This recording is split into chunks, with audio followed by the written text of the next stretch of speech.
Thank you for staying with us. Now, oil was discovered in Nigeria in 1956 at Oloibiri in the Niger Delta after half of a century of exploration. The discovery was made by Shell BP at the time, the sole concessionaire.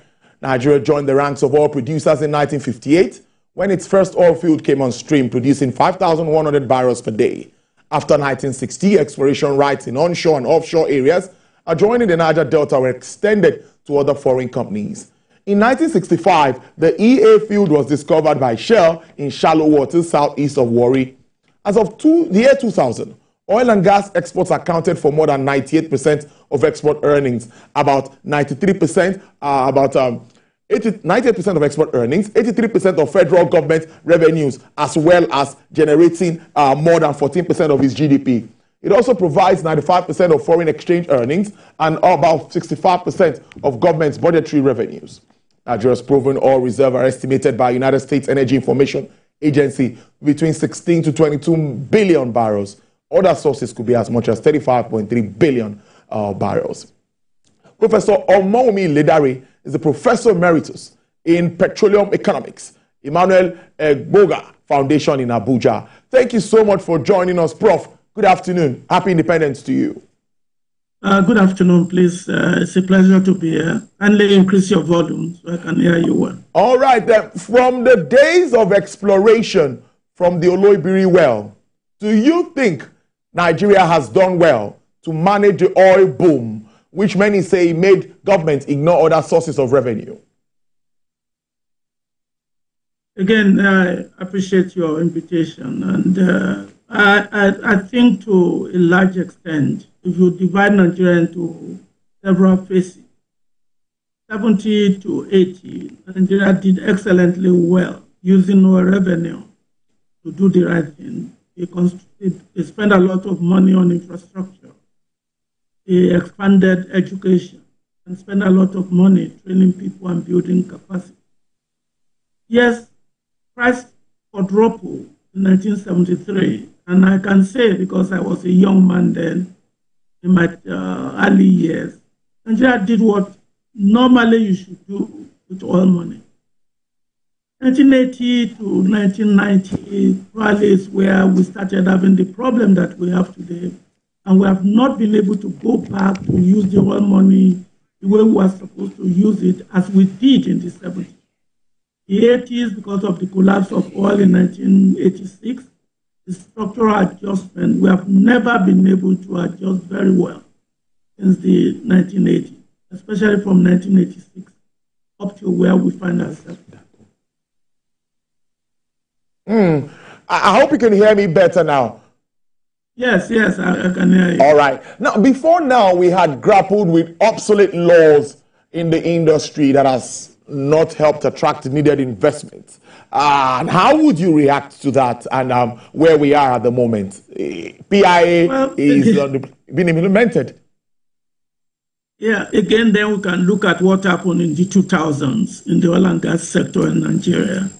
The problem in the 1980 to 1990 and 1990 to 1999, just all of a sudden, 1990 to 1999, Nigeria started doing certain things. We have the PSC, we have the restructured oil and gas business, and we tried to reform the industry in 1999 when Obasanjo came to power.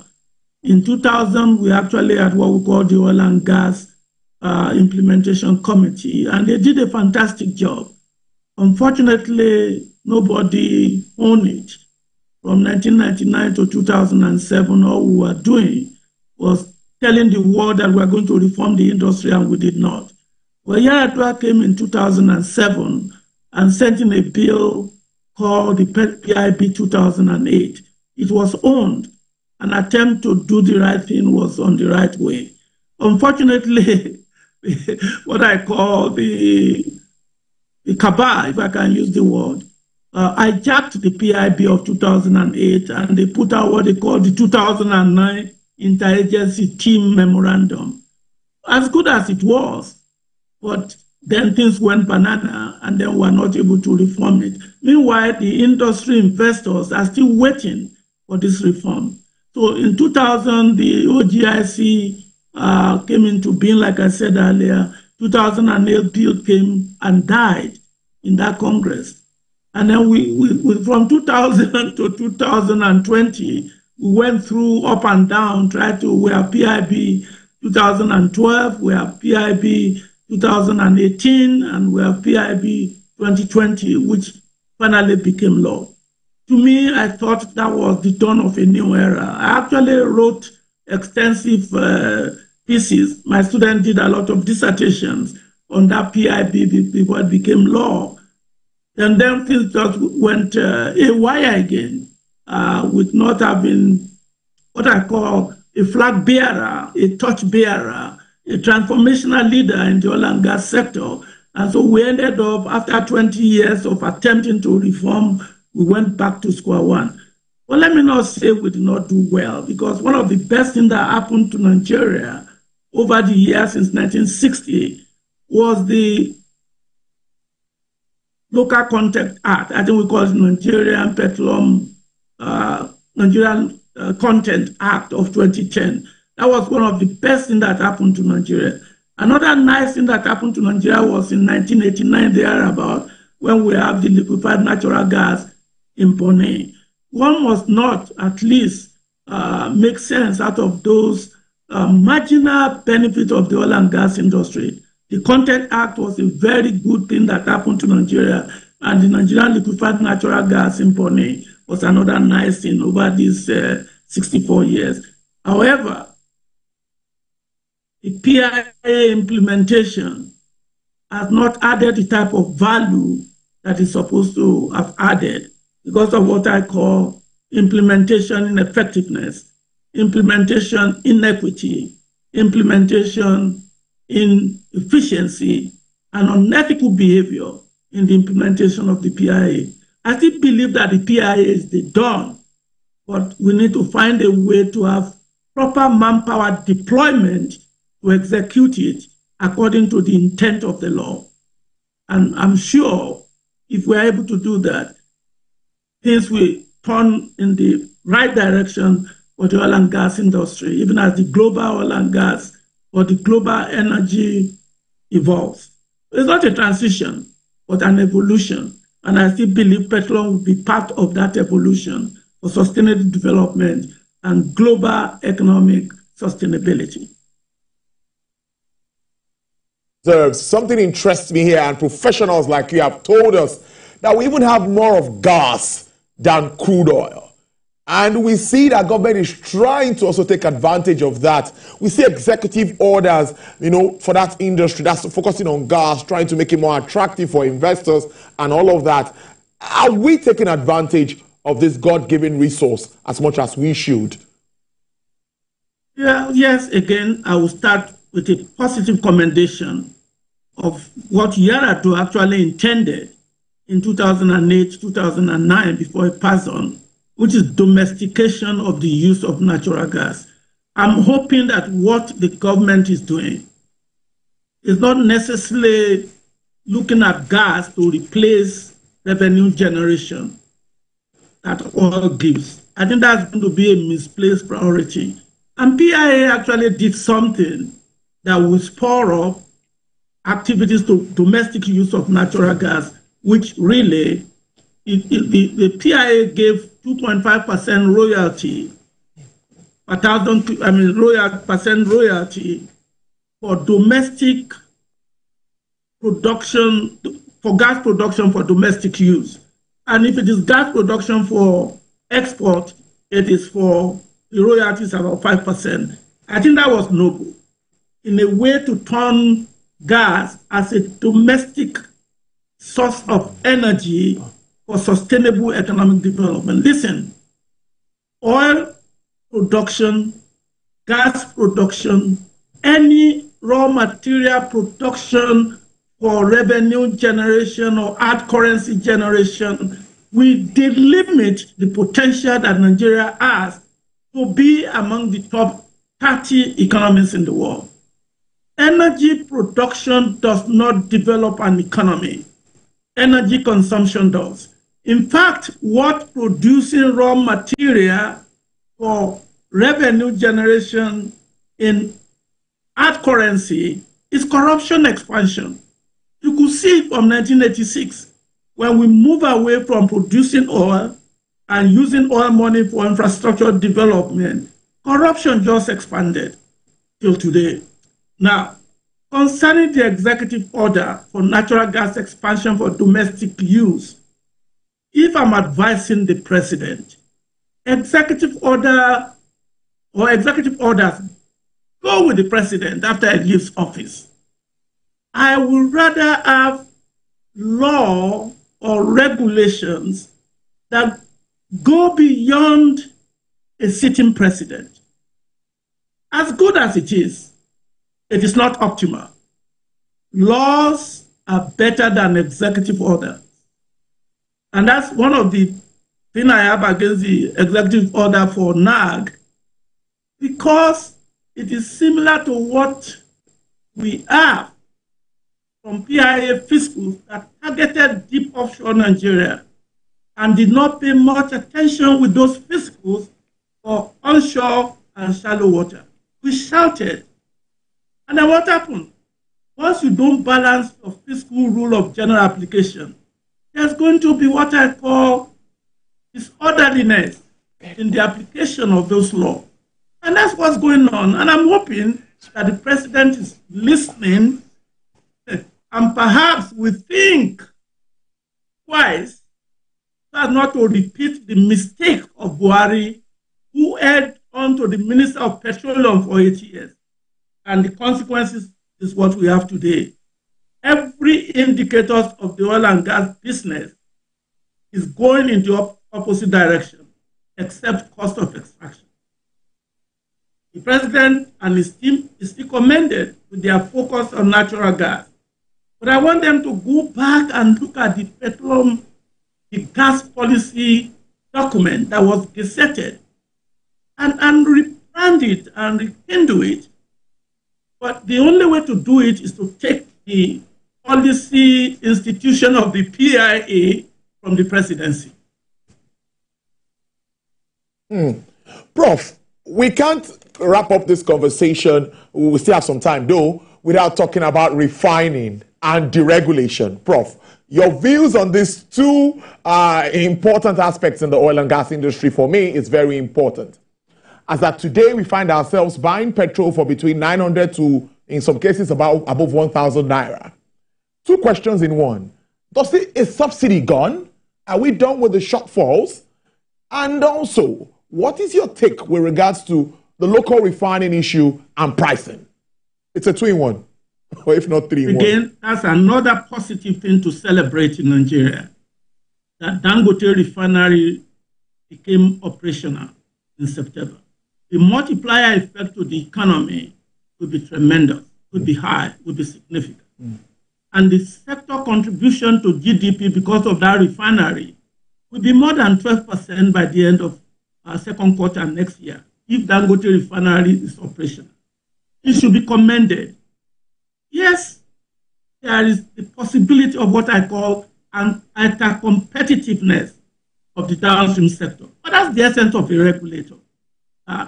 With respect to whether subsidy has gone or not gone, I always laugh. All you need to do is to look at the price of diesel and look at the price of petrol. The gap is about 25%. That is an evidence that somebody is still paying on behalf of the consumer. And I think with time, to allow things to work the way it is supposed to work, an anti-competitive behavior is not good for the market. It's going to take a while before Nigeria can approach a competitive market in the downstream. And that is why the Petroleum Authority must not be prebendalistic in their operation. They need to understand the responsibility that is given to them in the PIA. I'm taken aback when I see the regulators thinking about how to generate revenue. That is abysmal. That's not supposed to be. In fact, I was surprised when I see the Petroleum Commission being ranked on the same level with FRS and the custom. No. A regulator is not pro-government. A regulator is not pro-investor. A regulator is the friend of growth. For optimality, a regulator must discharge its function. The same thing with NNPC Limited. I'm dismayed when they are thinking in terms of energy supply security. No, that's not their number one responsibility. That's even a byproduct of their responsibility. So I wish the Petroleum Industry Act is allowed to function as intended. And that would take a surgical operation by the president for that to happen. Commend Dangote Refinery as a monopoly provider in the wholesale market. He must have an understanding that he cannot demand beyond normal profit. And the price of petrol or other product that will give him normal profit cannot be decided by him. And that's why I want to suggest to Nigeria, in the meantime, you must have what I call a price modulation committee of all stakeholders, without bias for the government, without bias for the community, and without bias for the provider, the supplier. And then NNPC Limited must not be the sole buyer. NNPC Limited cannot be the monopoly when it comes to Dangote refinery product. All the marketers must have the same access, and there must be willing seller and willing buyer. But again, with price modulation, with Dangote on seat, Petroleum Authority there on the boat, civil society on the seat, and NNPC Limited as a monopoly buyer. All of them can look at the market dynamics, look at the parameters in the market, meet frequently, and put the market determinants in a template, and then come up with what is normal profit price tax. And then you just have to make sure that the people you put in that committee are not there for institutional capture. They must be there for what I call equitable distribution of resources that is basically intergenerational. I know it's not that we don't know what to do. We have become so vandalistic and what I call high propensity for entitlement. We need to take that away from this discussion.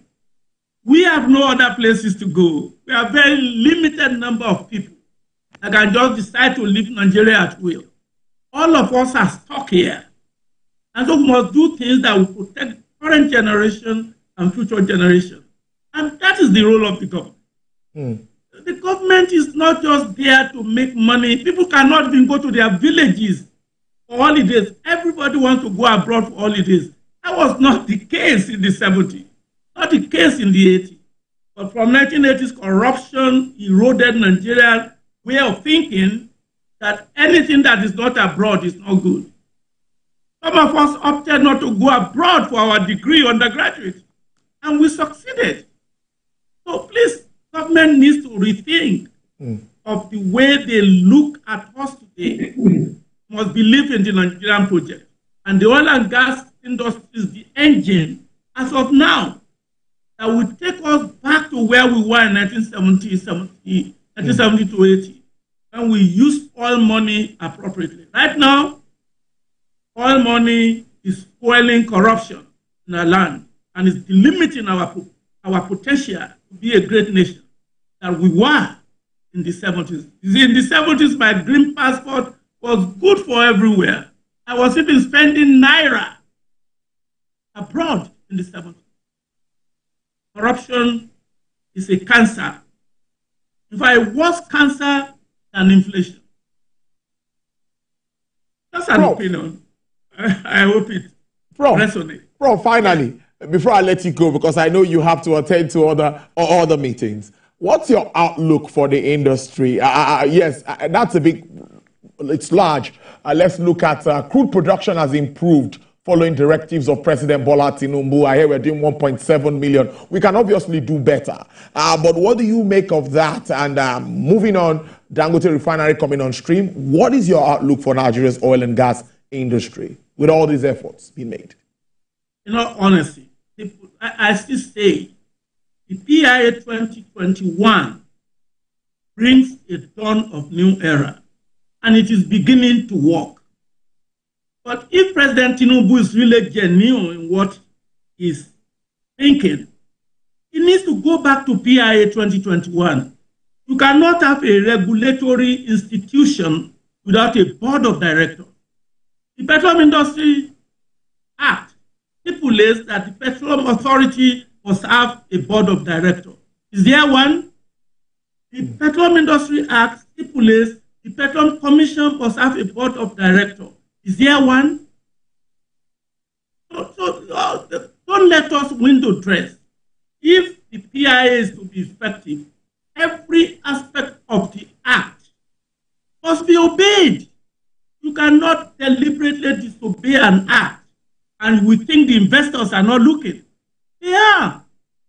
They are. So let him go get his people to look at the PIA, look at some of the things that is not implementing, and you'll be shocked. If you go and look at the history of production of oil in Nigeria, before we could get to 2 million in 1999, it took 10 years. Before we could get to 2.5 million in 2005, it took 16 years. Okay, 1999 to 6 years. So if he goes and do what he's supposed to do, including letting go of the Minister of Petroleum portfolio, you need a touch bearer if this industry is to turn around. Since 2009, since Yaradua died, we have not had an excellent touch bearer of this oil and gas sector. The oil and gas sector has been wobbling. Don't deceive yourself. Look at the data. You need a touch bearer to drive this industry. The industry that is the engine to propel Nigeria to its potential. You can't be window dressing with executive order. I'm sure very soon now, the OPTS people will be coming to get executive order for production allowance. Yet, they don't want to pay Nigerian hydrocarbon tax.